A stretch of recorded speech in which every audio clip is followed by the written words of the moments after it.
मी राजेंद्र पारखे, कुरोडी जंक्शनमध्ये आपलं स्वागत आहे. मागच्या वेळेस आपण रेल्वे प्लॅटफॉर्मविषयी ऐकलेलं आहे, पाहिलेलं आहे. आता देखील रेल्वे प्लॅटफॉर्मबद्दलच मी बोलणार आहे.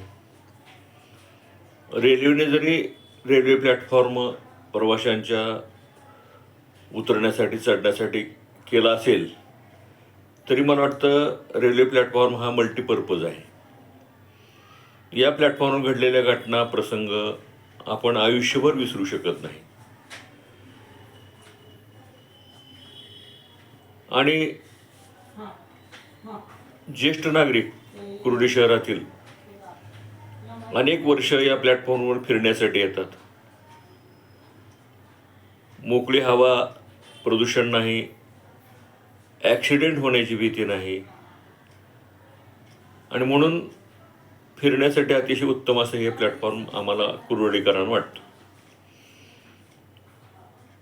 एकदा असेच आम्ही 4-5 जण प्लॅटफॉर्म फिरत असताना मुंबईकडे जाणाऱ्या एका रेल्वेमध्ये 4 मुली चढण्याचा प्रयत्न करत होती. ती रेल्वे निघाली होती आणि ह्या मुली चढण्याचा प्रयत्न करत होत्या.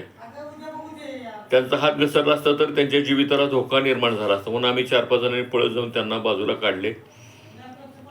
त्या रडत होत्या. आम्ही म्हणालो, का रडता, तुम्ही कुठून आला आहात? त्या म्हणाल्या, आम्ही लातूरून आलो आहे, आम्हाला मुंबईला जायचे आहे.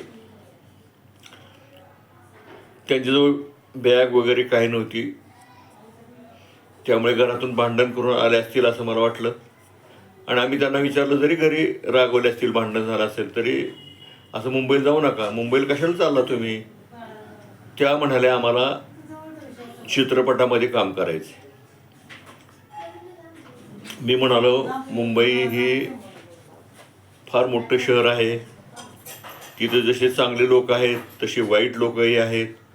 तुम्हाला चांगले लोक भेटले तुमच्या आयुष्याचं कल्याण होईल, परंतु जर वाईट लोक भेटले तर तुमचं आयुष्य बर्बाद होईल. तेव्हा तुम्ही हा विषय सोडा.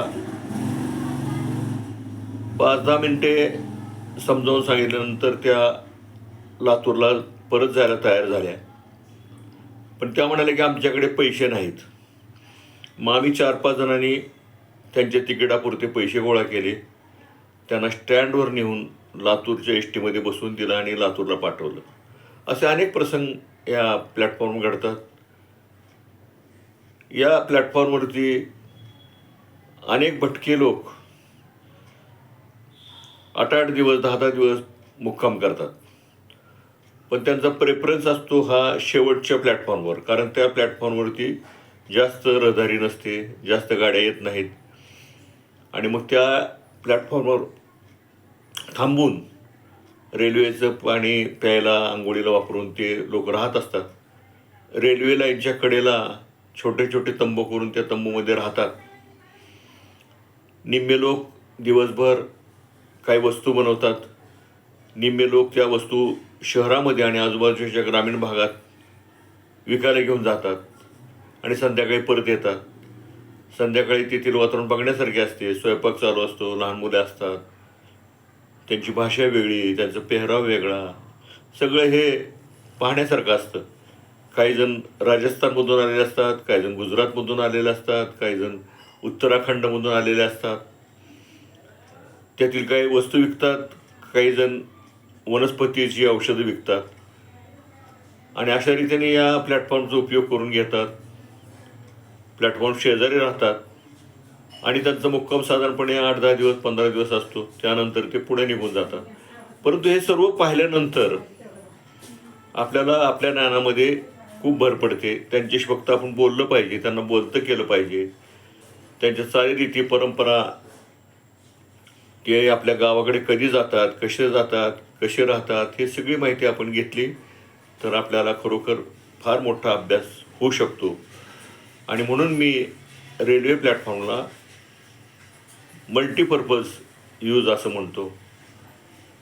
आपणाला माझे व्हिडिओ आवडत असतील तर सबस्क्राईब करा, लाईक करा आणि शेअर करा. धन्यवाद.